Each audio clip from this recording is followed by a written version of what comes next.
Hey, this is Chip's friend Rosa, and you are listening to Beyond the Box podcast.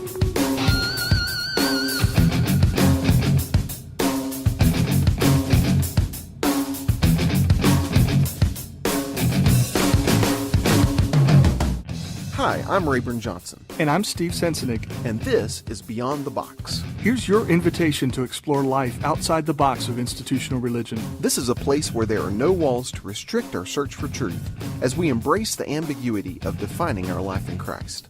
So unbuckle your seatbelt, recline your chair, throw caution to the wind, and get ready for the ride that is Beyond the Box.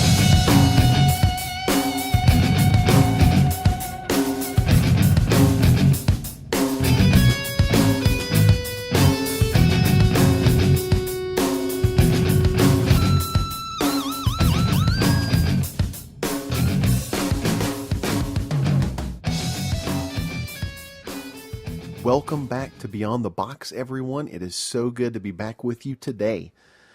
Today I am going to be joined once again by Brad Jersak from Vancouver, British Columbia, or Abbotsford, British Columbia. Brad has become just a great friend of the podcast and of myself, and I've just really enjoyed getting to know him. Just a really wonderful guy. I really believe he has a heart for the Lord and has a tremendous amount of insight into what it means to live in Christ. And so just really appreciate Brad's heart. I think you're going to love this podcast. Brad was recently asked to do some journalistic work, I guess you would call it. He was asked to cover the Christ at the Checkpoint seminar, which was in Bethlehem, Israel, actually, talking about some of the Middle East peace issues, talking to both Palestinians, to Jews, to people of all persuasions in that debate, and really trying to figure out how peace and reconciliation can come to the Middle East. So Brad was there to cover that and really got a lot of really neat opportunities to connect with Palestinians, with Jews, and to really talk about the hard issues surrounding this whole conflict. But also, in this conversation, we were able to dovetail it a lot into talking about what it even means to be a disciple of Jesus, to follow Jesus. What does it mean to embrace the other, to love the other, the one that's different than us, the one that we disagree with? Just a really great conversation. I think you guys are going to enjoy it. So I'm going to get myself out of the way, and let's hear that roller coaster, and let's get right into the conversation. Well, I am delighted to welcome Brad Jersak back to the podcast today. Brad, it is so good to have you back with us. Thanks. It's good to hear your voice again. Well, thanks for joining us. I always enjoy our conversations, and from the comments that we get from our listeners, it seems like everyone else does too. So hopefully this will resonate with people as much as everything else we've done so far. Give it a go anyway. We're going to give it a go. You and I have been talking just off and on for several months about a lot of different issues, but one thing that I found interesting was that I guess it was, maybe a couple of months ago, you mentioned something about that you were going to be going to Israel, and it was on the tails of another trip that you were doing, and so I didn't really get a lot of details about it. And then after you got back, we started talking about a podcast conversation, and I started realizing a little more about what it was that you were doing while you were in Israel. It seems like you were at a seminar entitled Christ at the Checkpoint. Can you tell us a little bit about what you were doing there and what this conference was all about? Sure. I was sent there by a magazine to report on the conference. So I wasn't a speaker or anything like that. I got to do my first tour as a foreign correspondent. So that was fun. Very cool. Yeah, sort of one of those childhood life dreams, you know. And what they were asking for was that I would attend and do some articles and get photos around my experiences at this Christ at the Checkpoint conference. And this was a conference sponsored by the Bethlehem Bible College. And we met in Bethlehem at a beautiful hotel with a myriad of amazing speakers. Some from the West that you'd recognize, like Shane Claiborne or Tony Campolo, or a guy named Gary Burge, who's a scholar from Wheaton College. And then, of course, Bethlehem Bible College are Palestinian Christians who are training pastors there of all brands of Christianity, but the general tone of the school is evangelical. Okay. And they invited us in, for conversation. And the amazing thing to me was the level of volatility beforehand. I saw all of these websites and articles attacking the conference as if I was going to this anti-Semitic thing. And they were talking about it being like anti-Israel and this conspiracy against Israel and just that putting hatred on. And I'm like, I know Claiborne and Campolo better than that. I know that. Yeah. And the other accusation was that it was going to be one-sided and there'd be no Christian Zionists or Zionists represented. And in fact, that wasn't true at all. And they did have an amazing array of speakers who even disagreed with each other, but with such a tone of respect. And it was really a model for dialogue.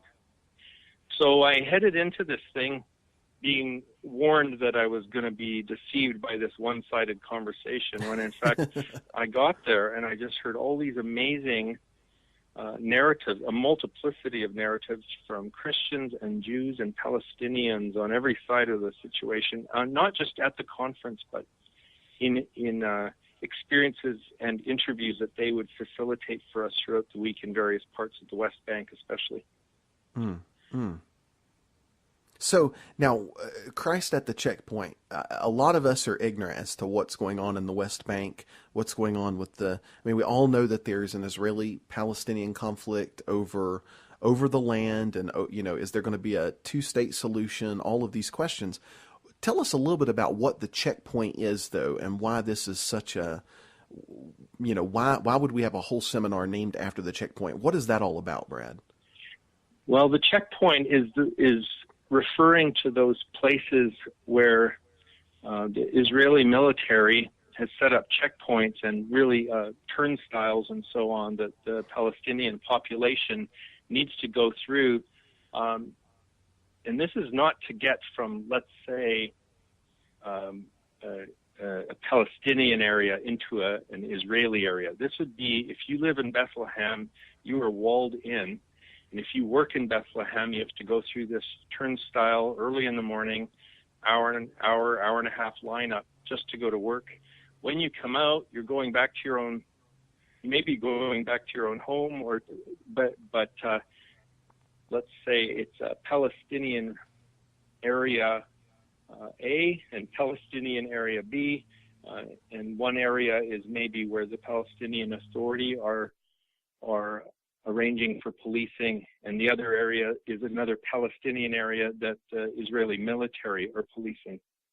So this is all within the West Bank, and the dilemma for the Palestinians is anytime they want to go somewhere, this security wall that's been raised cuts them off, and it's a regular part of their life, that the only Jews they ever meet are the soldiers at the checkpoint. Now, the name of and that's also where the flashpoints can be, a real tension. And from the Israeli side, they want peace and security. From the Palestinian side, they want freedom and rights. And these are all justice words. And they're justice words that clash at the checkpoints. The point of the conference was, if that's the only place we're going to meet, then we need to meet Christ there so that we can collectively, whether you're Jewish, Palestinian, Christian, or Muslim, that you can collectively change enemies and say, the enemy is not the other person. The enemy is hatred. The enemy is death. The enemy is violence. The enemy is anything that is a barrier to reconciliation and to just peacemaking. So this was the whole point of the conference, was to say, let's, instead of having us, them, being Palestinian versus Israeli or Zionist versus whatever, let's find the Jews, Muslims, and Christians who will all, at the grassroots level, embrace Jesus' teaching on nonviolence and love of enemy. So the true enemy is not flesh and blood, but principalities, powers, and authorities that enforce violence. That was the tone of the whole thing, and really like the flashpoint where you get to meet and then love your supposed enemy is these checkpoints. So this is real rubber meets the road type stuff for the whole message of nonviolence. I mean, this is, we're not talking about loving the guy whose branches happen to fall across the fence line on your property. I mean, this is big time stuff here. Yeah. It's like, can we love the person who's from this other group who is responsible for my child being killed? You know, man. Or can we love this person who seems to humiliate me every single day just as I'm trying to get to the hospital or to my school? And so these are actual enemies, Wow. Hateful, violent people. Except, wait a minute, what if we befriended them? What if we loved them? What if we forgave them? And I met just the most amazing Jewish people and Muslim people and Christians, all absolutely committed to the Sermon on the Mount. That's the only hope. And that's what they told us. They said the only hope for this place is if people will embrace Jesus' message of the Sermon on the Mount, which is hard to do unless you're also in relationship with Jesus. Because what happens is you can try the nonviolence thing in your own strength for a while, but that gets old and it wears out, and you think this isn't working, and then you go back to whatever your default mode is. And so for me, part of it was I just felt a real despair around the whole thing. It's like, this won't work if we're just like talking ideology. We're going to have to bow to Jesus at some point, or it's only going to get worse. Wow. Now you talked, excuse me, you sent a series of 3 articles that you wrote for the magazine that you were being a correspondent for. Yep. And I remember, I think it was in the first article you sent me, you talked about having surrendered lenses, that the word the Lord gave to you before you went was that you needed to have surrendered lenses, which I'm assuming that means 2 things. That means, A, that obviously, like all of us would, you've got some presuppositions going in that the Lord's asking you to overlook, but B, that you need to be willing to compromise those presuppositions and rethink them if necessary. But back and even up before that, I know you mentioned that you had come from a, I think your words were suburban dispensationalism, which I got a real kick out of. I came from the same background, so, and I think as we look at the majority of the church in the West, I think it's pretty safe to say that the majority of the Western church, at least when it comes to eschatology, holds to some form of dispensationalism right now, which hasn't really been the case long term, only around, 150 years or so. Yeah. Can now, you in tell case us? you're, we should explain what that means, hey? Yeah, and we'll get into that. I just wanted to, maybe you could set up maybe the history of your own thoughts about Israel, maybe from childhood to adulthood, and then during and after this trip, maybe some of the thoughts that you had previously thought and thought afterwards. Yeah, that's very good. Yeah, so I've gone through these phases here. As you said, when I was growing up as a little kid, this idea that the second coming was any day, and that we needed to be prepared for a rapture that would also trigger the end, where there would be a literal Armageddon in the land of Israel, where there would be a rallying point of the enemies of God. There, all of this stuff, I was really nursed on that, and bought into it. And it wasn't like we were all these, what you think of maybe now as the rabid Christian Zionists. It was sort of more like the default mode. This is just what you believe. And so we wouldn't even have identified ourselves with that. We would have just absolutely assumed it. So by the time I'm 7 years old, my parents had bought me a globe, and the most important thing on the globe was Israel. So I colored in Israel on my globe and regretted it, because then I couldn't see any of the stuff in there. And then also, by the way, this went with it, was we also need to know where Cuba was, and to know that it was the dirtiest place in the world. It's like, what's that about? And it was directly about tying in the communist capitalist systems into the end times, and that it, so Israel's a big deal. America versus Russia or USSR at the time was a big deal. All of that. Then, what you throw into that then is we were taught. By the time I was 8, I knew all these scriptures about the Battle of Gog and Magog and the armies from the north coming, and we were told that's going to be the Soviets, and they're going to attack Israel. And that's horrible, but it's also good because it means Jesus is returning. And this is the late Great Planet Earth era, with Hal Lindsey and all those guys. And so when the Yom Kippur War happened, that was in, what was that, 73? That's the 6-Day War? Is that what? I think that's right. That's earlier. That's in the late 60s. Oh, but, 67. So, that's right. I'm sorry. I'm getting those confused. So the Yom Kippur War was the next one. And what happened was Israel was they were attacked during Yom Kippur, which is one of their feast holidays. But in their counterattack, their tanks actually crossed all the way over the Suez Canal, and they were like 60 miles out of Cairo. And I'm hearing this as an 8-year-old. I'm going, this is awesome, because this means like Jesus coming soon. Exactly. So I'm calculating. Okay, he's got to be coming next week. This is, and I'm so excited, right? Well, you go through that a few times, go through that for a few decades. That by the time the Left Behind books came along, you kind of are very jaded and rolling your eyes. But it's not just that I came to this idea, it's not this time, it'll be next time. It's like, no, it's not this at all. This isn't how it works.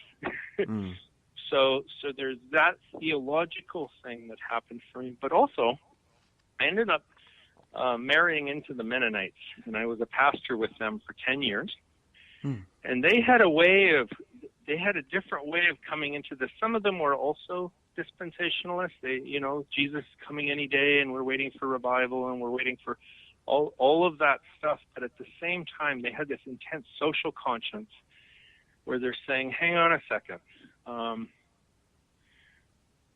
It's not that simple. It's like our agenda as Christians is not to make sure that Israel is victorious over enemy. Our agenda as Christians is to follow Jesus. And when Jesus says, love your enemies, and when Jesus says, bless those who persecute you, and when Jesus says we need to follow in the way of peace and justice, that matters. And so I'm listening to this now.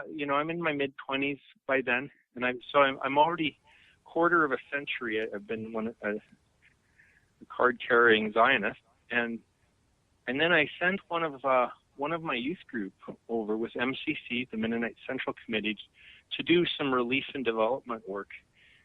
And when she came back, she blew my grid. Her name's Deanna. And Deanna said, here's what I saw with my own eyes.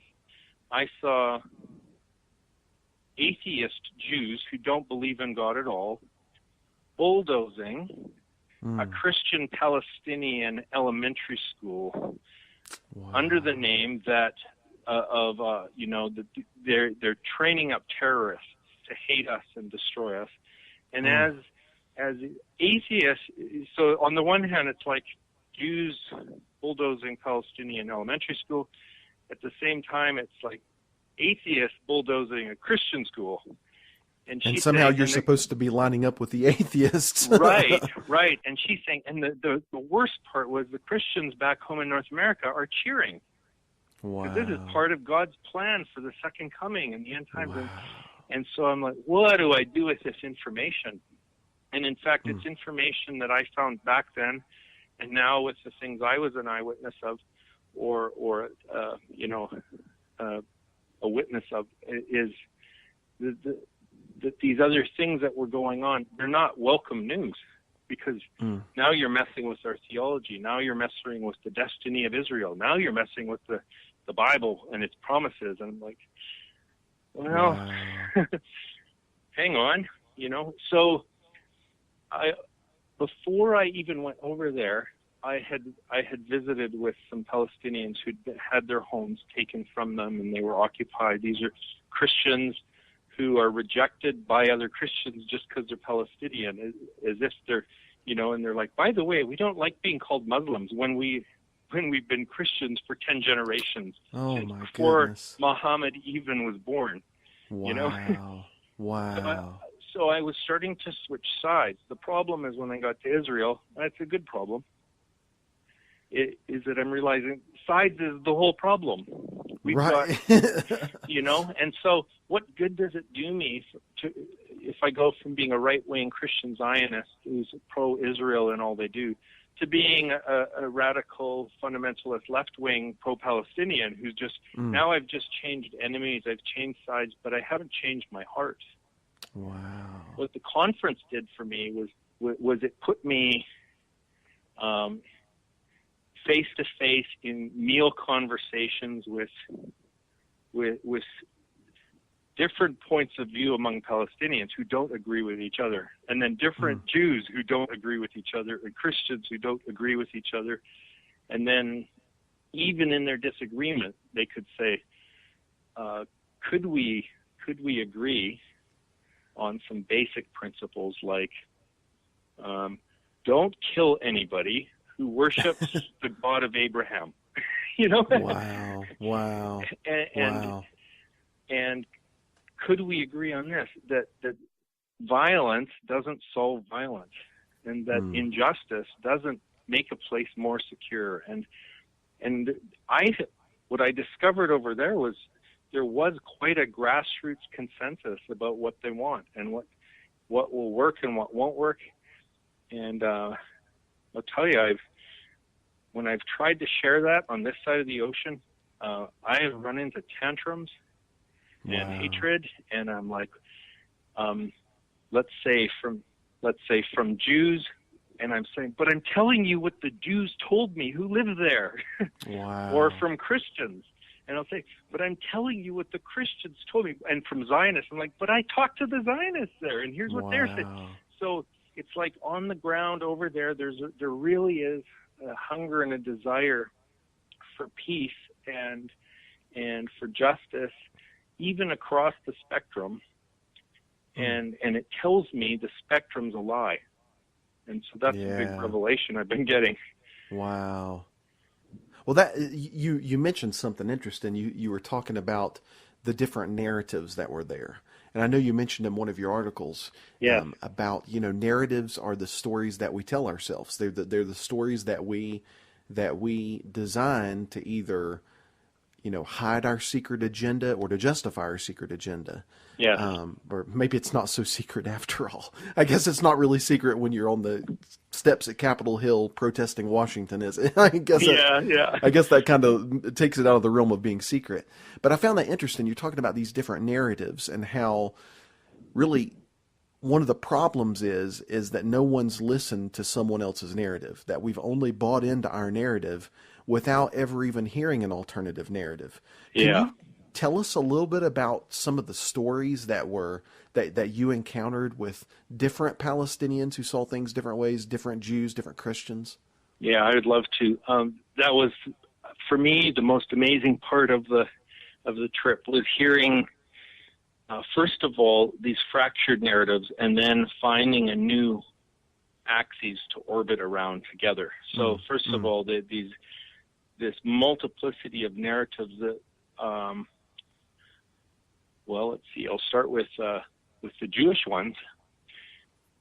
Now, remember, I was going in having to consciously surrender some of my lenses about a bitterness towards what has happened to Palestinian friends of mine.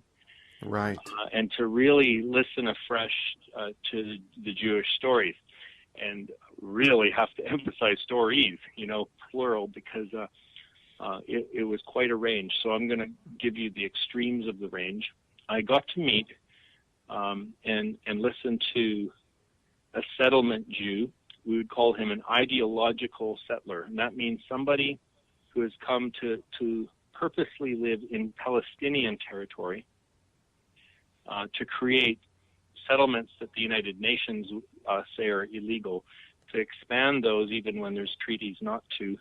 And so this fellow's name was Arvi, and he's a spokesman for one of the large settlements there, probably 35,000 people.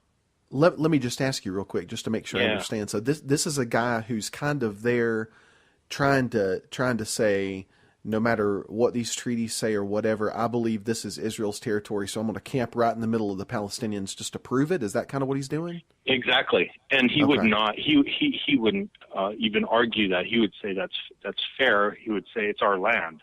Right. Right. Okay. And so, and although you can have a picture of a little settlement camped in the middle of all this Palestinian territory, the reality is that territory is run by the Israeli military.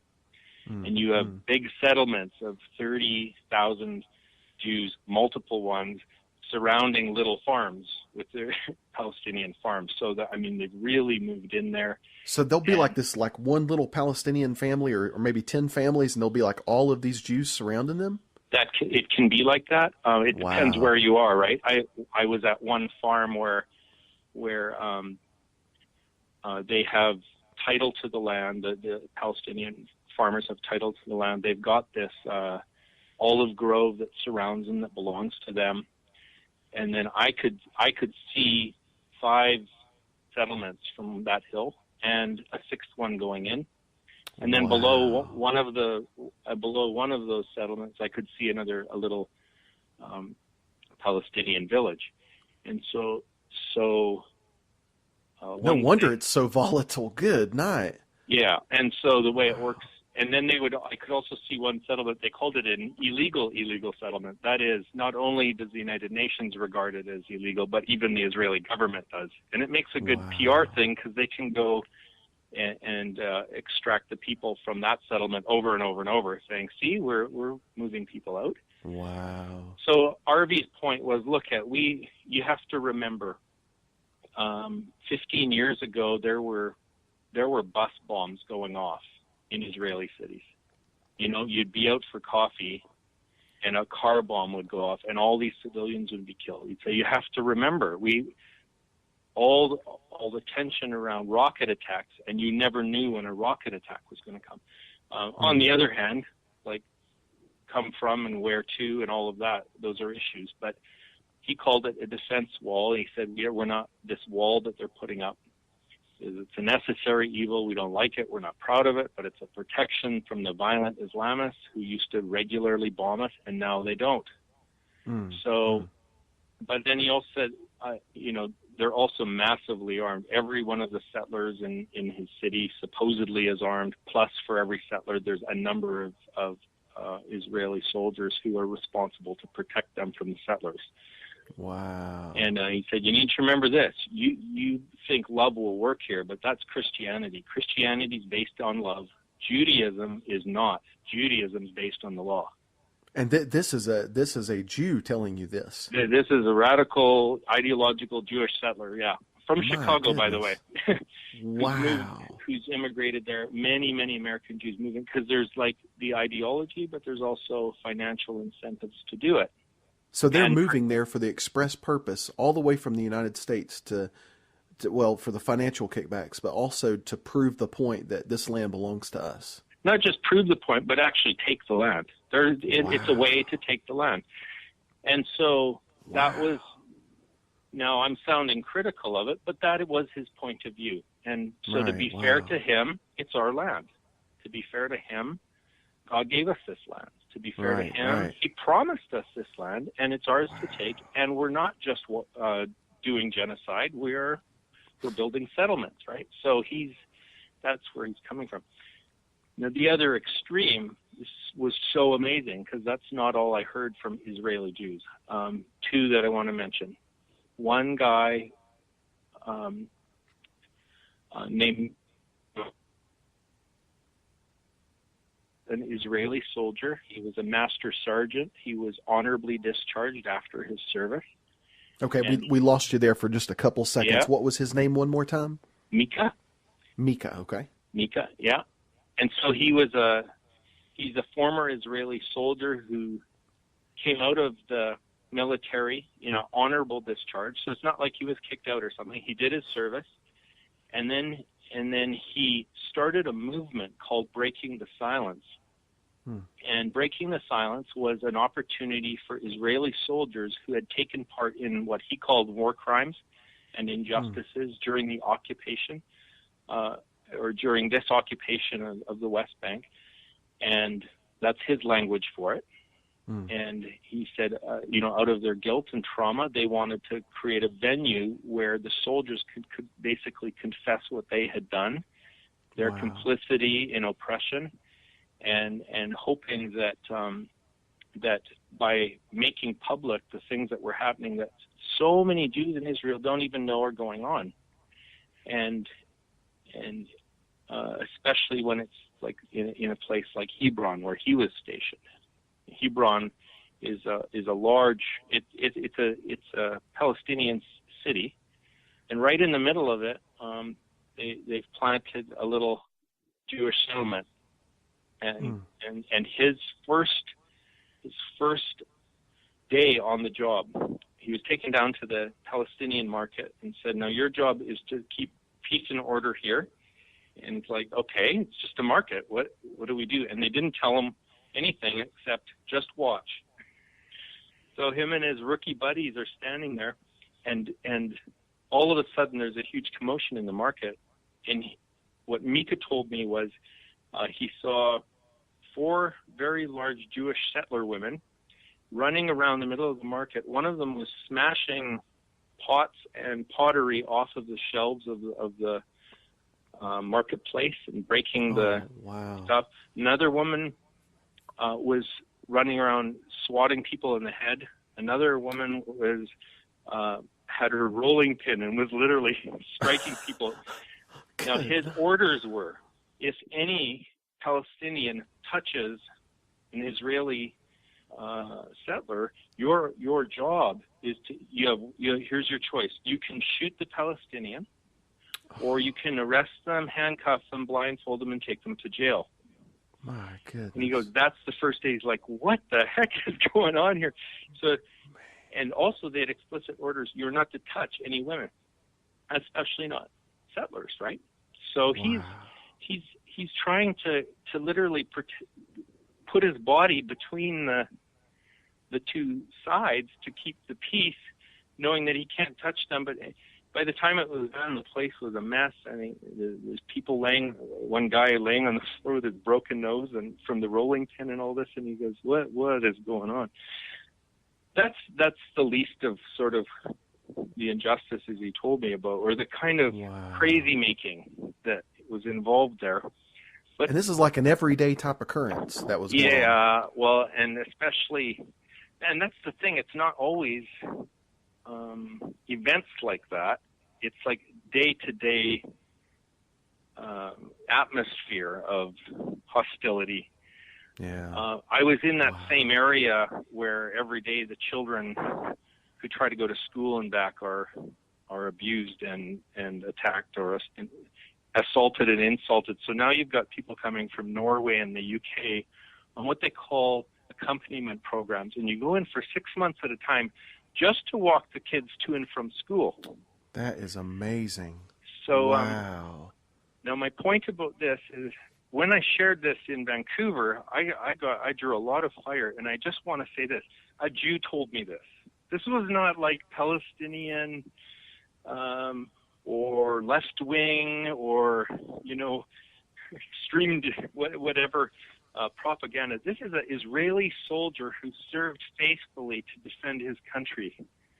And he's telling me, what do you expect will happen when you put children in charge of controlling a civilian population in their own territory? What do you expect will happen when a 19-year-old is conscripted into the army and they have to stand there every day while 500 people go through the checkpoint? 1,000 people go through the checkpoint. He says, at first you try to be nice. And then after a couple hundred, it's like, move it along. And then after 500, it's like, get out of my face. And then after 1,000, it's like, I have a gun and you don't. So, Wow. And so they have a website online called Breaking the Silence, and I think they've had upwards of 1,000 soldiers now give their testimonies. Wow. I want to tell you about one other guy, a Jewish guy in the narrative. This is a guy named Jeff Helpers. Amazing guy, started the Israeli Committee Against House Demolitions. Now, when the farm that I visited had settlers come down and tear out 250 of their olive trees, this is a grove that they've been running for hundreds of years, just tore them out, destroyed them. Man. It was Israelis who came and replanted them. Wow. This guy led a group of Jews called the Israelis Against House Demolitions to repair what had been broken and try to make peace and to stand in solidarity with anybody who's a victim of injustice. So it's this big Jewish guy with his big old white beard, and I saw a photo of him. He literally placed his body on a caterpillar blade. Said, if you're going to demolish that house, you'll have to squish a Jew to do it. Oh my goodness. It's incredible, So I heard that narrative too. So everything from the ideological settler to the ex-soldier to the wow. to this old Jewish guy that's saving houses because it's the right thing to do. Wow. So to say, well, whose side are you on? It's like, I don't know. I'm on the side of the people who are promoting peace and justice, I guess. Yeah. And the best ones I met were Jews. And I don't mean like Messianic Jews. I mean Jews, Wow. But they're like the prophets in the land speaking out against the authorities and the powers just like Jesus did. Man. Yeah. Which really raises a whole nother set of questions that would probably be a whole nother podcast about the idea that Christians are the only ones who are performing God's will.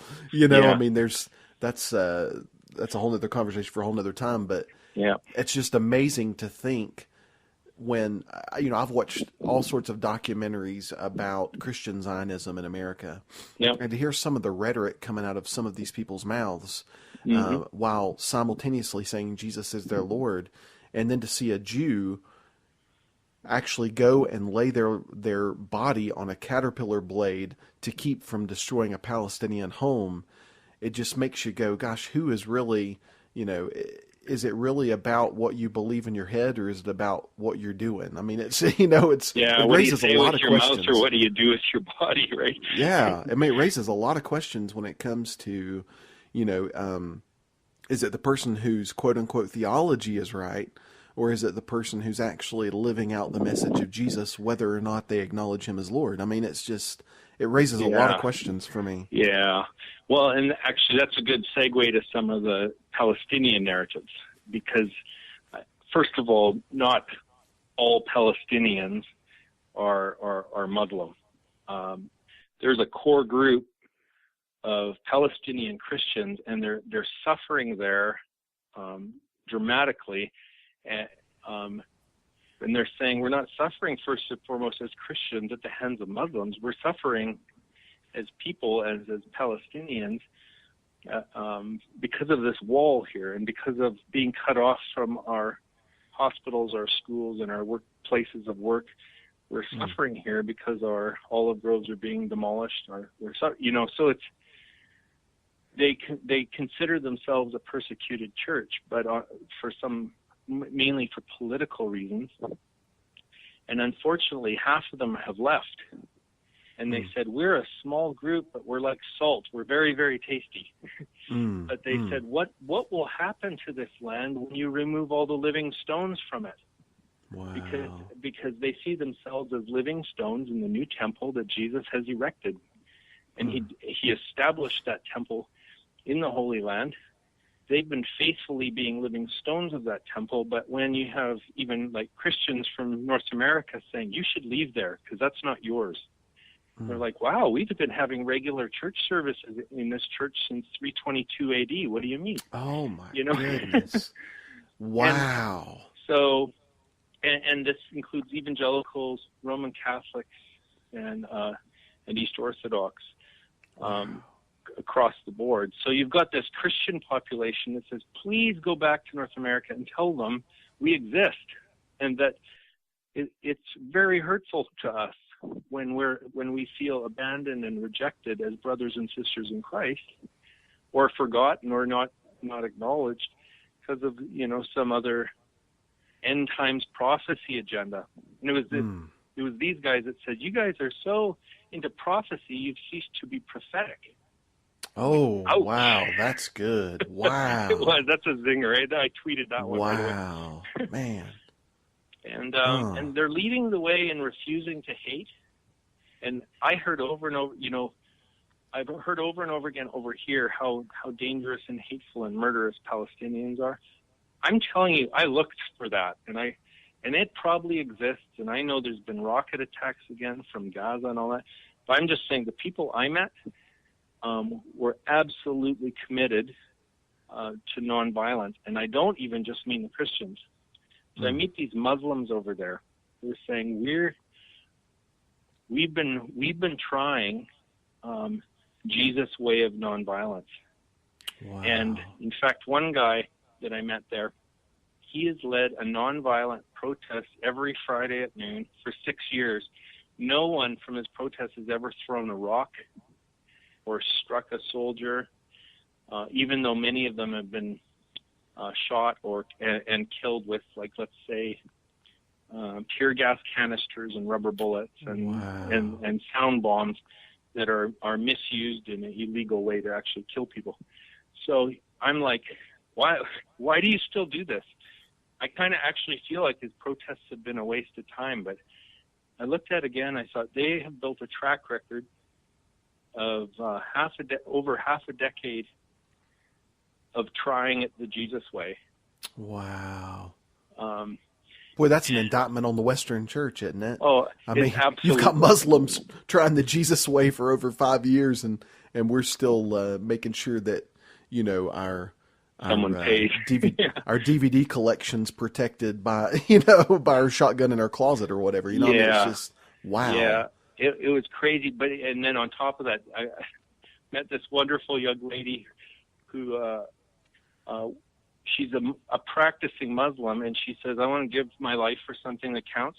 She works for the Christian peacemaker teams as a Muslim.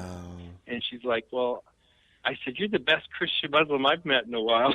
And she would absolutely say, yeah, I'm a Muslim, and I'm following Jesus' call to be a just peacemaker. Wow. And so she goes out and she stands as a witness near the checkpoints and so on to make sure that things don't happen without a witness. And sometimes being a witness really reduces the incidence of violence and injustice just because people are watching, right? Just because she's standing there with an iPhone. Wow. Like, okay. So. Wow. And then, we heard from the mayor of Bethlehem, we heard from the prime minister of the Palestinian Authority, and they were welcoming us in the name of the Prince of Peace and things like this. And I'm like, wait, hang on a second. Whoa. First of all, the prime minister is not a Christian, he's a Muslim, but he said to the Christ at the checkpoint people, this should be an annual event. Well, of course, that just gives ammo to the people who hated the event, because why would a Muslim politician like what they're doing, right? Wow. But and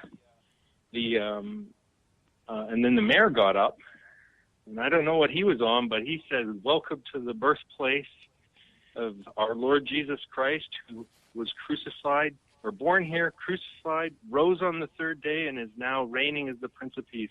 Welcome. What? This guy's a Muslim? This guy's the mayor of Bethlehem. I thought he was going to be a Muslim. A Muslim can't say those things. I'm like, okay, so we got a Christian here, welcoming us to his territory, and then, so talking multiple narratives. So I go later that night ran into my old Greek teacher from 25 years ago. He says, I need you to meet Vivian. She's an activist over there in fair trade and women's rights.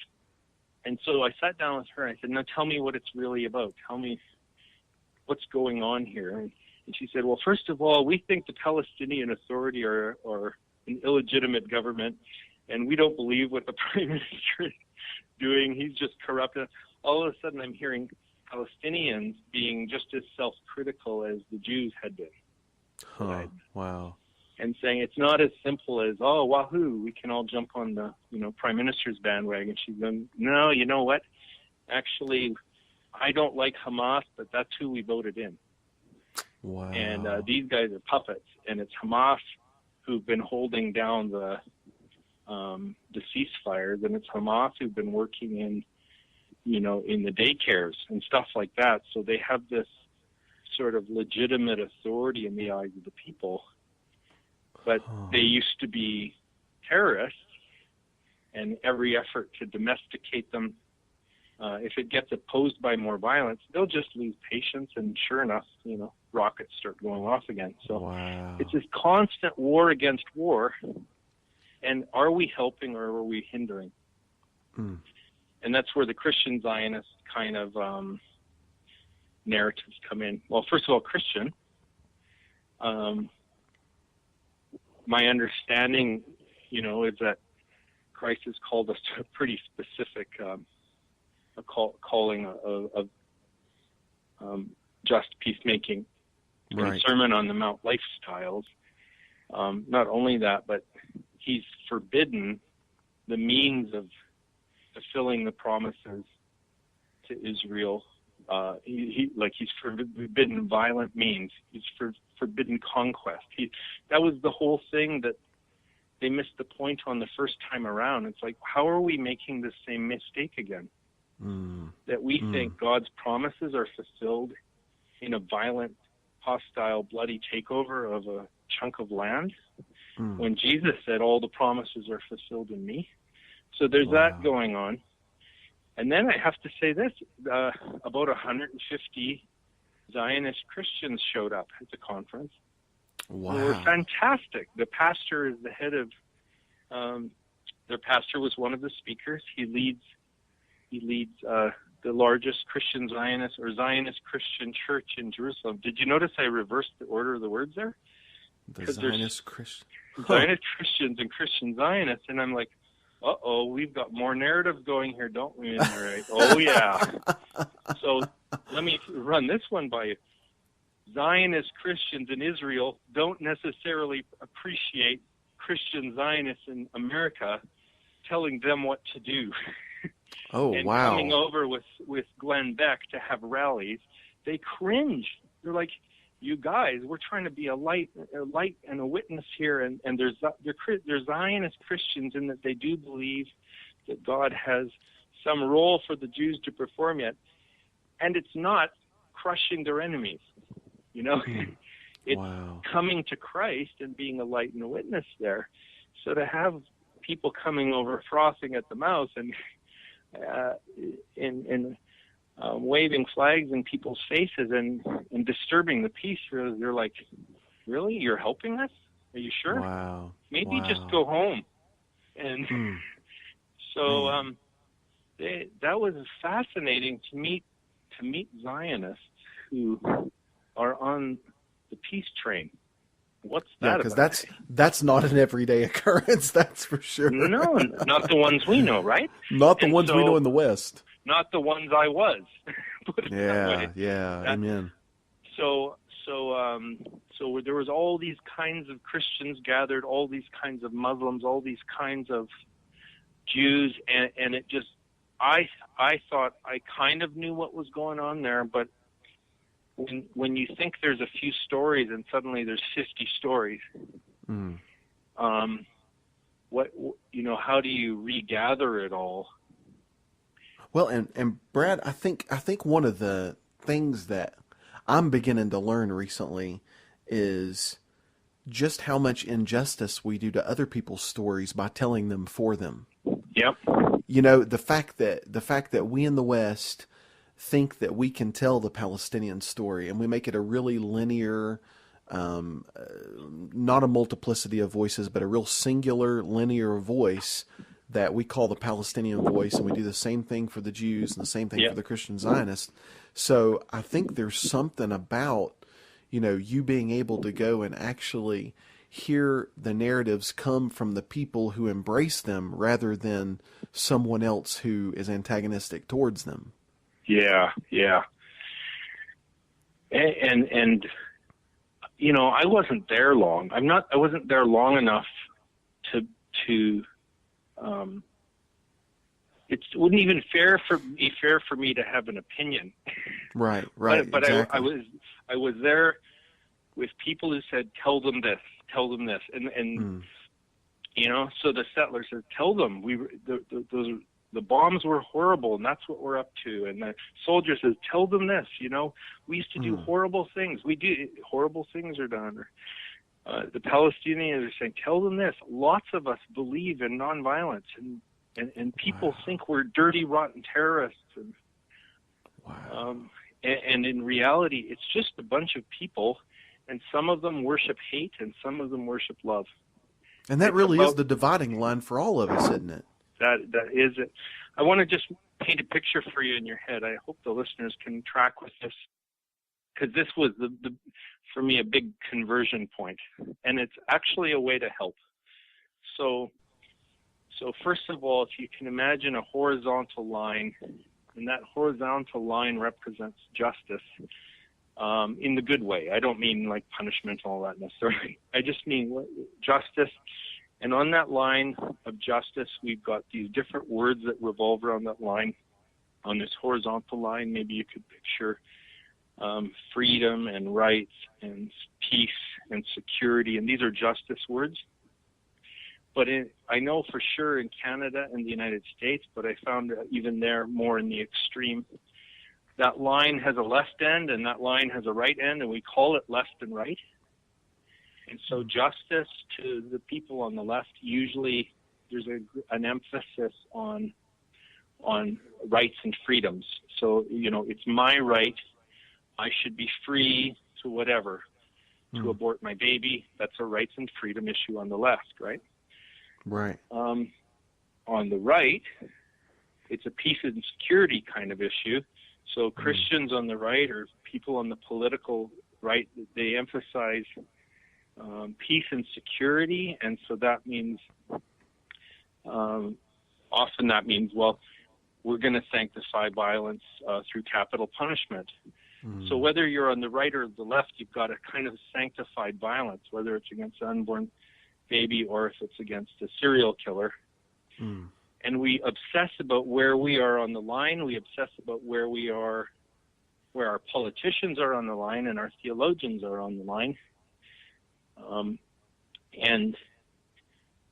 And so if you could see this left-right line, and what happens in our culture is we don't see how it just sinks lower and lower and lower until and the lower that line sinks towards death and hatred and self-will and self-centeredness, the further we're polarized from each other. And so it's sinking down. And what I saw over there, and what I'm realizing is, if you could see cutting right through that line, the vertical line, one going up and down, and Christ calling us to rise up on that line. So this line where at the bottom of it is like hatred and death and self-will. The top of that vertical line would be like love and shalom and self-giving, radically forgiving love. So that's as we're ascending now. And that line, as if we took our left-right line and we just started raising the whole bar of justice up further and further towards Christ's call to self-giving love and radical forgiveness, the people on the two ends of the line get closer together. The polarization is minimized so that people even that I disagree with, people on the left and right, can, if they will leave that, we'll call it the x-axis, if they'll leave that horizontal line and say, I'm not about left or right, I'm about love, and I'm about forgiveness, and I'm about grace, you know. And so what we want to do is help lift the line of justice to where Christ has called it to be, not have it sinking down into that demonic place as if death is justice somehow. So Wow. left and right versus life and death, or love and hate. And where I found this really amazing over in the West Bank, in Palestine and in Israel, is if I would draw this on a piece of paper, I draw a cross on the paper, I draw left and right on the horizontal line, I draw love at the top and hate at the bottom of this cross. And I'd show them how the line of justice can move up and down. The first thing they surprised me with is they said, this is exactly right. Like, this is exactly what's happening. This is it. This is the... And then the other thing is, even if they were like an NGO, like somebody working for World Vision or somebody working for the Mennonite Central Committee and so on, if you're an activist and you're doing advocacy work especially for oppressed people, it's so easy to get hooked onto that left-right line, or we could also call it the us-them line.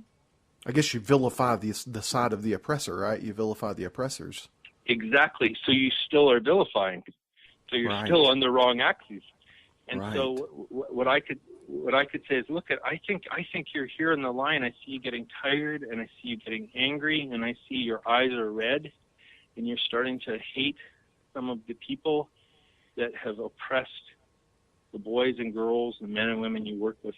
And I'm calling you, I want to encourage you to come off that line up onto this other line.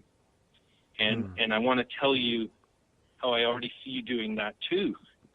Loving instead of hating, forgiving instead of resenting, doing peace instead of acts of violence. And over and over again, they would go, yeah, I want to do that. I can do that. I need to do that. I forgot, And they were able, I would call that repenting. Man. And I would love to see all of us, all of our viewers. I'm preaching to me too here. I need to make a daily choice of repenting of the us, them, left, right mentality, and getting onto this other ascending sort of divine growth mentality towards love and reconciliation. You can't have reconciliation is not finding the center of the old line. Being a centrist is not reconciliation. Reconciliation is meeting the other side, and saying, what if it's not us, them? What if it's I, thou, and eventually we? So that's what I was seeing there. And the beauty of it was that they could always, not only could they say, this makes sense and I want to do this, but they could give me testimonies of people who already are. So I'll just tell you one quick one. Here's a quick one. A Jewish man lost a member of his family to a Palestinian rocket attack. I think it might have been a brother. Palestinian woman who had lost a child when an Israeli soldier had shot her child. And these guys get together and they start donating blood to the other side. I saw this. This is amazing. It'd be great to put the link up on your site somewhere. Yeah, I actually shared this Jewish man and a Palestinian woman saying, I can't shoot someone on the other side. They might be having my blood in them. I shared this on Facebook, and I tell you, Brad, when I watched it, I guess it's been 3 or 4 months ago when I watched that, I tell you, it just brought tears to my eyes because I thought, these people, knowingly or unknowingly, are living out the message of Jesus. Yep. So who's the follower of Jesus? The one who says they are, or the one who doesn't? So see, Brad, this is, okay, this... and this might have to be a conversation for another time. I don't know how deep we can get into this, but it really raises a lot of questions as to how you remain distinctly a follower of Jesus in the idea of Jesus as Lord, and simultaneously get rid of the us them dichotomy. You know, how do we remain distinctly believers in Jesus, followers of Jesus, Jesus as our Lord, and simultaneously embrace the other? Like, it almost seems like you compromise your distinctiveness when you get rid of the dichotomy, and it almost seems like you compromise, the other way around. If you can either compromise your distinctiveness, or you can so get into your own little enclave of people that agree with you that you miss the other person. Yeah. Where is the balance here? This is what I'm struggling with. Yeah. You know what? So balance might even be the wrong word, because it could be trying to find a center place on an impossible conundrum, right? Good point. But of all people, you would believe the guy who helped me with this. As I was leaving Israel, I needed a ride to the airport, and from like Bethlehem to Tel Aviv. And I run into this guy who's a reporter for a news magazine, or he calls it a Zionist watchdog group in Washington. He writes for them. They had been just very, very on the attack of this conference, and actually vilified it and slandered it, and it was even with things that weren't true. This guy worked for them. He was on assignment for them. He was sent by them to go to the conference and to tell on us, basically. I'm calling it us because I was identifying with the message, but I was there just like him. So here's two reporters, and this guy's there with an agenda. He's been assigned the agenda, so we're in it. He said, "I'll give you a ride." So we spent an hour together in the car, and then we spent an hour in the security lineup at the airport. And he tells me his story. And he goes, "You know what? I was with YWAM, and he was a teacher for YWAM. He still does sometimes, but he's wanted to make a difference in terms of applying his faith to sort of a politics of justice. And his idea was working for these guys, and then he said, I've been doing it for 10 years. And he would see himself as an advocate. He would see himself as an advocate against anti-Israeli propaganda. And he said, but here's my conclusion after 10 years. I will give you 50 advocates for one good evangelist right now. I'm like, what? There's a time I would have given 50 evangelists for one good advocate. And he goes, the thing is, we've got to invite people to Jesus. That's the thing. And so when we're saying, okay, well, what's this mean for the Muslim who's working for Christian peacemaker teams? Or what does this mean for a Gandhi who's trying the Sermon on the Mount and all of that? Right. And the cool thing for me is whenever I got to meet somebody from any faith there, the reference point for just peacemaking was Jesus. Wow. And so I was always calling people to the Jesus way. I was always saying, you know what? They're like, even the Arab Spring. I've talked to people who are like into the Arab Spring, right? They're saying, here's what's running the Arab Spring. There is a movement of people among the Muslims who saw the example of Martin Luther King and Gandhi, and they're saying, our violent ways aren't working. We've got to try something else. Let's try the Gandhi, Martin Luther King nonviolent thing. So even one of the most militant Muslim groups in Yemen, these guys are armed all the time. When they go to a protest, they go, "Oh, we have a protest. Got to leave our guns at home." Wow. Why are they doing that? Oh, they'll tell you why they're doing it. Oh, because we're trying this other way that we learned from Martin Luther King and Gandhi. Well, guess who Martin Luther King learned it from? He learned it from Gandhi. Where did Gandhi learn it from? Tolstoy. Where did Tolstoy learn it from? Oh, the Sermon on the Mount. Maybe the Sermon on the Mount. Yeah. And so I've even got, Gandhi was specifically engaging in letters with Tolstoy about his books on the kingdom of God coming through the Sermon on the Mount. So, okay, I don't have to determine whether Gandhi's said the sinner's prayer or not, or whether a Muslim who's working for Christian peacemaker teams has said the sinner's prayer or not. But I am directly calling them to follow Jesus.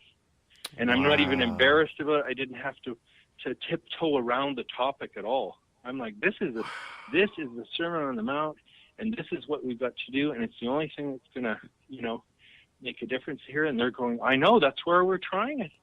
See, that is so, even for someone like me, who, I felt like I've been going down this road, but even though I felt like I've been going down this road more and more, every time I think of something like that, it's really mind-blowing, because we have been so indoctrinated with things like you said, like the sinner's prayer, or like, signing off on a creedal statement or something like that, that we have actually, in the West, we've actually been calling people to follow all of these other things except for Jesus's real message. Yeah.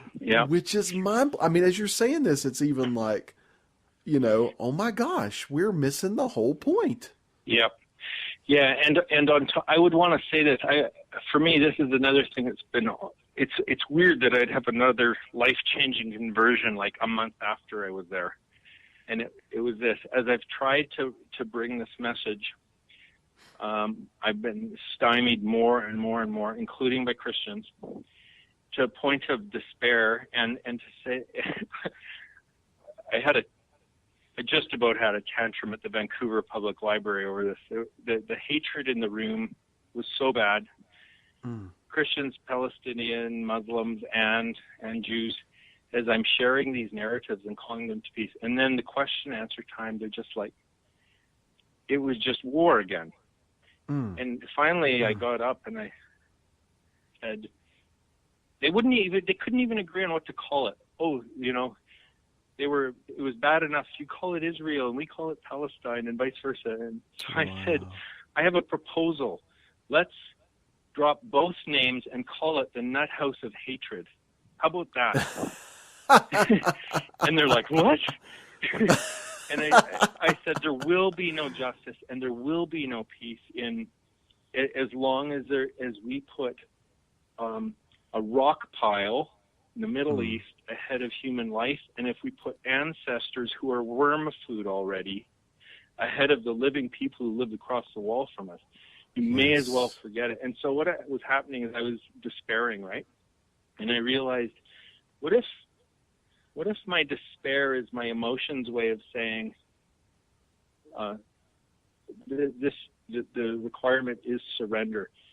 So what I think that's probably the next phase of my message is like, you can try the Jesus way for 10 years or 5 years, but you'll get frustrated unless you actually bow to him as your Prince of Peace.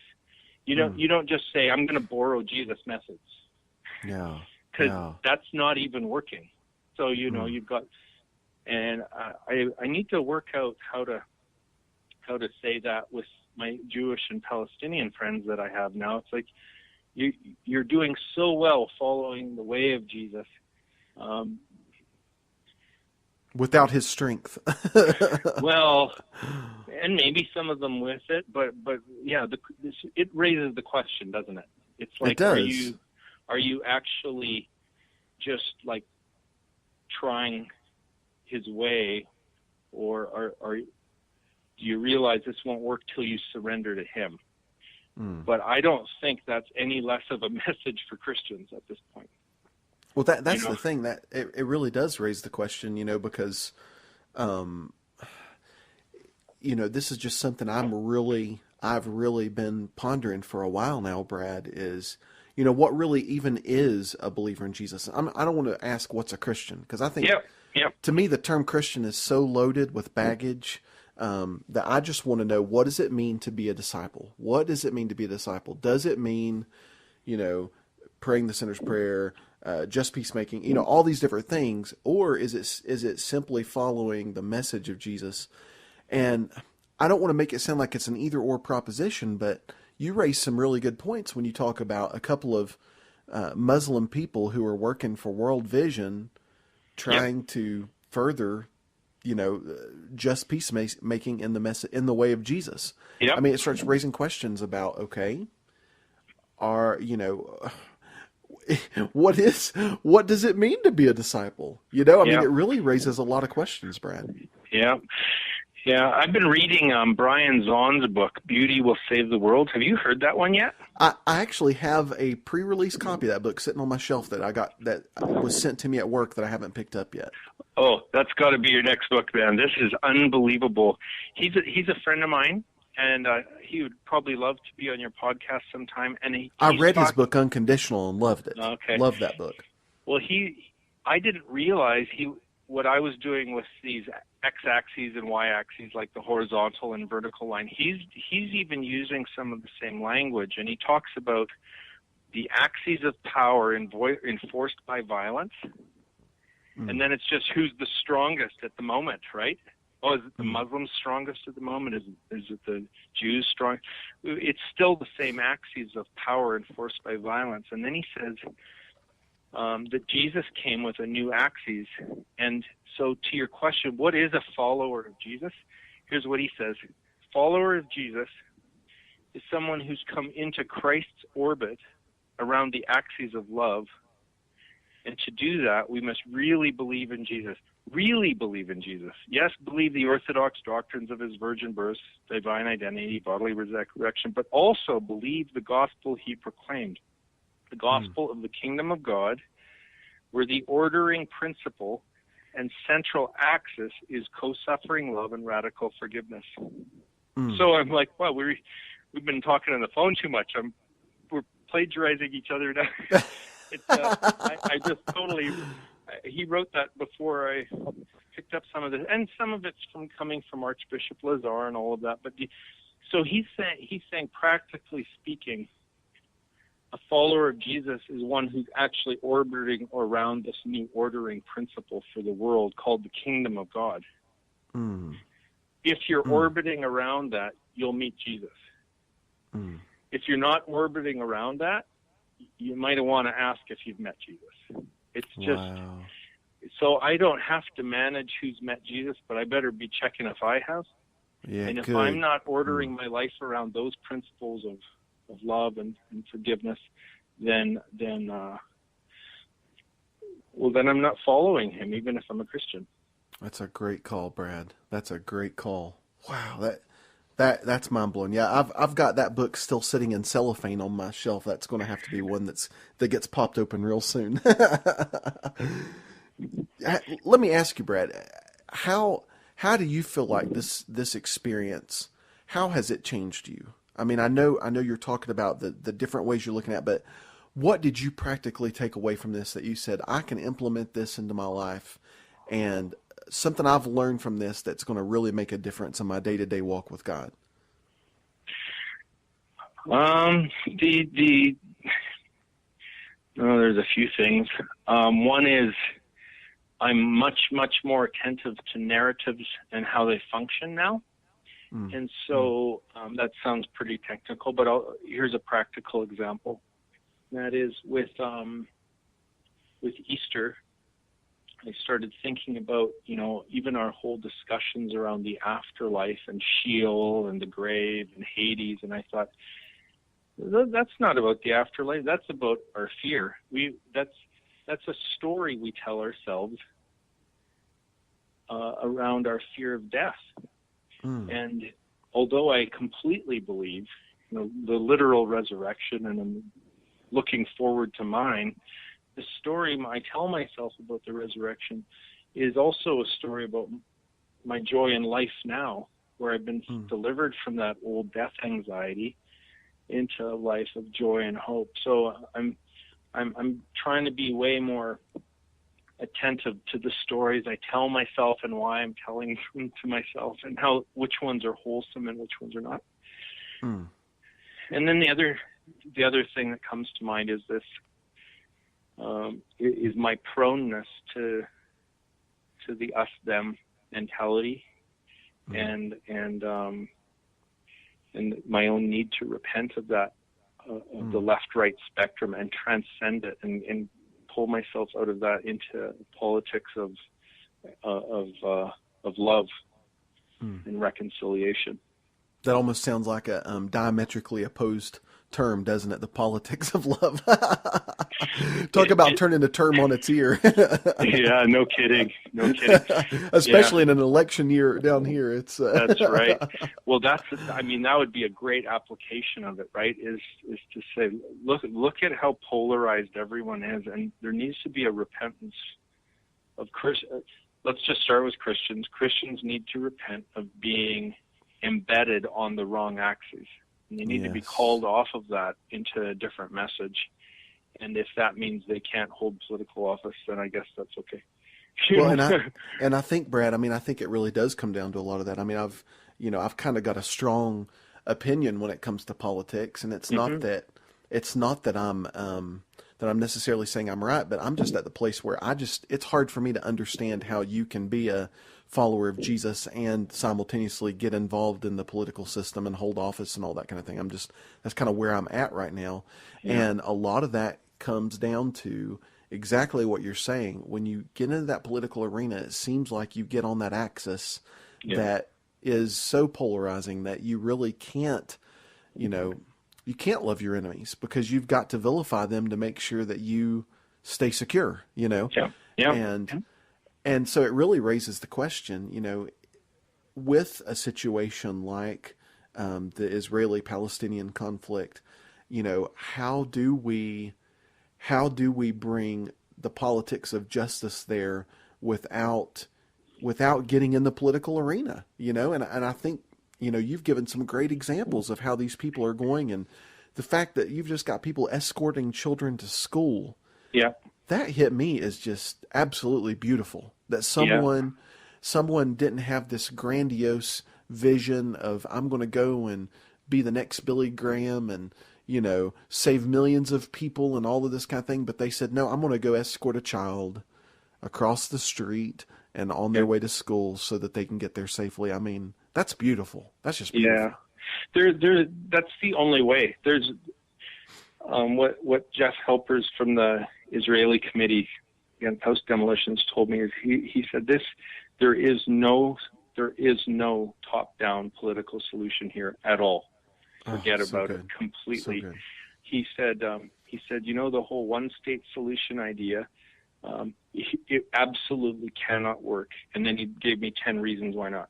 And then he said, the two-state solution, it absolutely can't work. And here's why not. He gave me a bunch of reasons. And then he said, and the current state of managed hostility can't last. And here's why not. And I'm like, then what's going to happen? And he said, it's probably all going to blow up again. But if you want to help someone, you have to do it from just grassroots capacity making for people's lives. And that's part of, so there's actually not a political process that, there isn't one. You couldn't even say, if I had all power to fix this politically, you'd be checkmated right off the bat. I tell you, Brad, it reminds me of, you remember Jesus's parable of the mustard seed and how he said when it's planted in the garden, it's the smallest of all the seeds, but then it grows up into a tree. Yeah. And, and then he went on to talk about the parable of the leaven that starts as a little bit, but then it takes over the whole loaf and, all of these kinds of different things. And as I think about Jesus's parables, it seems like he's emphasizing the fact that it has to start small, that it has to be an intentionally small grassroots type thing. And that when that begins to become the norm, instead of trying to do the top-down game, that change actually happens. It might be painfully slow, but it actually does happen. Yep. Yeah.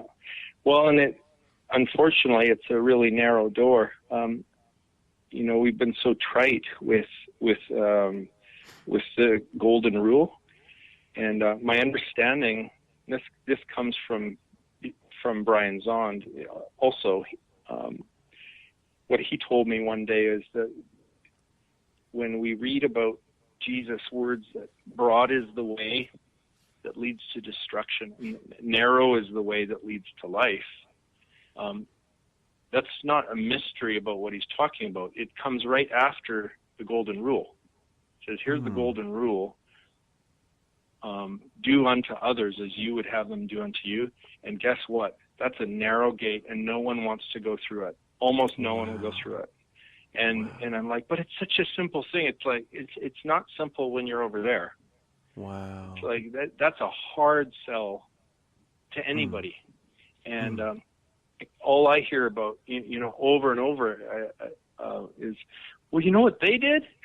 It's like, yeah, so we have to, and we have to do this, and we have to justify this violence or that oppression because what they did was this, and they killed our children this way. And it's like, okay, so we'll just go around the mountain again. And it's like, there's a narrow door away from that mountain, and it's so crazily simple, but who's going to do it? It's like you turned me on to Desmond Tutu, and I've been reading some Desmond Tutu lately, and one of his famous statements is, "There's no future without forgiveness." And I think that really is where we've come to, in especially in this conflict, is until someone's willing to let go of the injustice that's been done to them and say, "I'm not going to repay in kind," there really can't be a future. Yeah. Yeah, so I'd say we need to be praying because there's people who are they're giving that a try, but they're getting weary. Yeah. They're many are on the verge of saying we tried that and we're giving up. And sometimes, I heard about a rally where 500 people used to show up to make a statement about nonviolence and anti-hatred, and now there's like 20 showing up. It's like, where'd they all go? It's like the day-to-day grind, and it's killing them. And after it kills them, then they'll be very, very vulnerable just to be recruited by terrorists or army or whoever's the more violent of the day, And so that people would not give up on forgiveness and reconciliation because it has gotten much worse there even in the last 12 weeks. The oppression's worse, the retaliation's begun again, and I'm like, and you know what? It may need to wait for another century before someone's willing to stick to the way of the cross. Hope not, Yeah. Well, I just hope that, as we're talking about this, I'm coming to the reality that the only change that I can make is me. Yeah. And that I can pray for these other situations, but Brad, I'm at the place where I want to implement this in my life, where I want to live that way. And, as challenging as it is when your, physical existence isn't even being threatened, I can't even imagine what they're in. But I tell you, just in the stories that you've told me and the things I've read that you've written, it's really encouraged me to say, I want to do this, come hell or high water, because it's kind of like, I remember reading The Politics of Jesus by John Howard Yoder, and he talked in that book about how, I think it was in there, how it has our call to nonviolence and suffering love has absolutely nothing to do with effectiveness, but with faithfulness. And that until we get that right, until we quit looking at the results, until we quit looking at whether, and I guess this really comes down to what you were talking about with, you can't just try this without accepting Jesus, without accepting that the Jesus who came up with this is your Lord, that he is the Prince of Peace. Yeah, and at the end game of it is a cross. It's not a crown. Yes. or crown after really, the cross.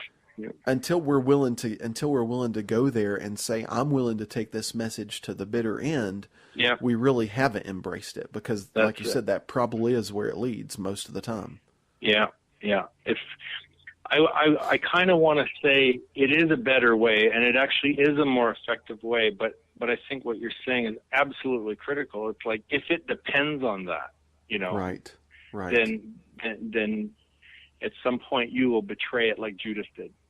Well, I mean, if you judge the measure of its effectiveness on Good Friday, then you're going to abandon the program. But if Yeah. you wait until Resurrection Sunday, the problem is most of us want to give up on Good Friday, or really the Thursday before, Yeah, exactly.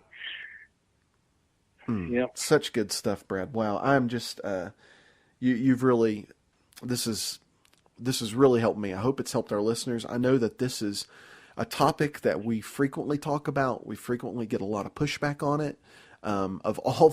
We talk about so many controversial things on this podcast, but I tell you, nonviolence is definitely the hardest pill to swallow. And I think it does come down, and I don't want to be super spiritual here or over spiritualize something, but I think it really does come down to what you were saying, Brian Zahn said about the narrow gate, that it is a tough, it's tough to fit your violent camel through the eye of the peaceful needle, and so I just want to thank you for taking the time to, not only to go over there and to be part of this, but to be willing to share it with our listeners, to be willing to share it with me. And I just hope that we can take this and whatever circles we're running in, that we can bring the true message of Jesus about the kingdom of God and see that kingdom established at least in our little domain. And if enough of us do that, maybe that leaven will really eventually take over the loaf, which is, I think, mine and your hope for the future.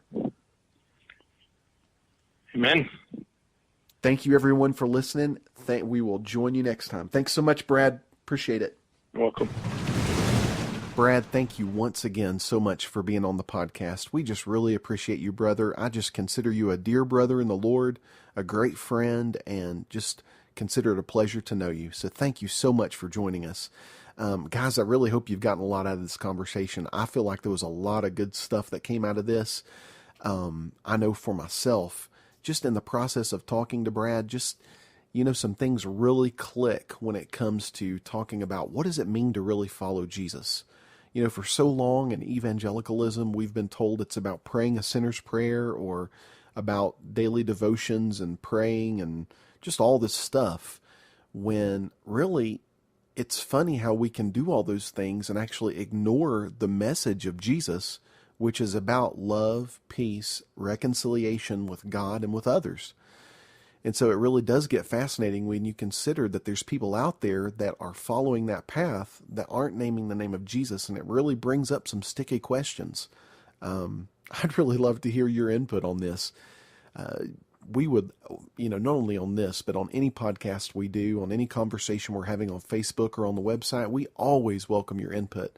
We just really appreciate you guys, the community that we have with the listeners. I don't consider you guys just listeners. I really consider you fellow travelers on this journey, and so many of you have contributed to my journey with Christ. And I just want to thank you guys for that. And I just look forward to interacting with you guys. Each time I see an episode go up, I'm always looking forward to seeing not only the pats on the back, but really just whether it's the pushback or the conversation that's generated. I just always enjoy that and appreciate it. And I just appreciate you guys. So if you'd like to connect with us, you can go to beyondtheboxpodcast.com, leave your comment on the particular podcast that it relates to, or if you want to leave an idea, maybe you've got an idea for a future podcast, put it under the idea submission. Some of you guys might not think that we actually pay much attention to that because we seem to go all over the map, but we actually do read those and take those seriously. We don't always address every one of them, maybe because we don't feel like we're really equipped at the moment to do a conversation on it. But please know that we do value those. We value your comments. I speak for Steve and myself both when I say we really know that we don't have all the answers and that we're far from it and that we need input, that we really believe. Steve said a long time ago that he believed that the mind of Christ was a corporate reality, that when Paul said, you have the mind of Christ, that you was a corporate Y-O-U, that it was speaking to the body.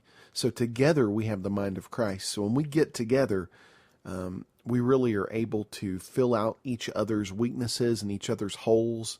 And so I just really look forward to the interaction with you guys, and I'm just really grateful for it, and I want to thank you for doing it. So go to beyondtheboxpodcast.com. Leave your comment, leave your question, leave your disagreement, whatever you want to leave. We welcome it. Also, probably the greatest place that we've found for community is our Facebook page, facebook.com/beyondthebox. If you go there, really it's wide open. We post our episodes there, and you can listen to our episodes directly from the Facebook page, and leave your comments on those particular posts if you want to do that instead of the website. But also, it's just a great place for community. We have all sorts of people that just bring up topics that they're interested in, or a question that they have, or something they've been thinking about that they want to get some feedback on. They put that on there, and people are able just to kind of go free for all on it and just really leave their input and discuss with each other. And it's really become a cool community, and I'm really grateful for it. So check that out. You can go to the Facebook page and feel free to put anything up there that you want to. Anything you want to talk about, we leave it wide open. You can subscribe to our Twitter feed. That's mainly to notify you when a new episode is posted. That's twitter.com/BTB podcast. And last, but definitely not least, is our Call Me feature. If you go to beyondtheboxpodcast.com, we've got a little widget on the right-hand side that says leave an audio comment, and you'll see a big telephone that says Call Me. If you click that, you can actually type in your name and your telephone number, and when you hit connect, we will actually, our phone will actually call you back and let you leave a message for us. So you can, leave. If you're just driving down the road and you think, golly, I really want to get this out, just pick up that cell phone and call this number. Call 626-246-6269. I'm going to give that again, 626-246-6269. That's if you're in the United States. You can call 626-24-NO-BOX. That's the same number. Or like I say, just hit that little widget that says call me, and we'll be glad to call you back. That's great for if you're driving down the road. Pull over on the side of the road. Let me clarify there. Pull over on the side of the road and then give us a call and leave your comment. Or it's a great place to leave an idea submission. It's also a great place that we would love to get some people to do us a big fat favor, and that's this. Get on that phone number and say, hi, my name is, followed by your name, and you're listening to Beyond the Box. So, for example, hi, my name is Rayburn Johnson from Boone, North Carolina, and you're listening to Beyond the Box. We just love throwing those at the beginning of an episode. It's always fun to hear from different listeners and to get you guys involved in part of the audio, not just the comments on the Facebook page or on the website. So if you'd like to do that, call that number, 626-24-NO-BOX, 626-246-6269. And make sure to visit bradjersak.com, BRADJERSAK.com. Brad's got a lot of great resources there. You can check out his books, which he's just really got some great stuff, especially in my mind, Her Gates Will Never Be Shut and Stricken by God. Those are excellent, excellent reads, and I'm sure his other ones are too. I just haven't gotten around to them yet. But check out his resources there. He's also got another podcast that he does called the Enjoying God Podcast, which just is really great. Has a great discussion with two other men in the States that I think you'll find really enjoyable. A lot of the conversations there tend to dovetail into what we're doing as well. So anyway, we'd love it for you to connect with Brad. We'd love to hear from you. And we just really appreciate you listening, guys. Wherever you are, just thank you for taking the time to tune in and stick us in your ears or in your car or wherever you listen to us at work. We consider it a privilege to be able to do this and to be able to talk to you guys. And we just thank you guys for being a part of what we're doing. So until next time, we hope you'll enjoy the rest of your week, and we'll catch you for another episode. I can't even talk. We'll catch you for another episode next time on Beyond the Box.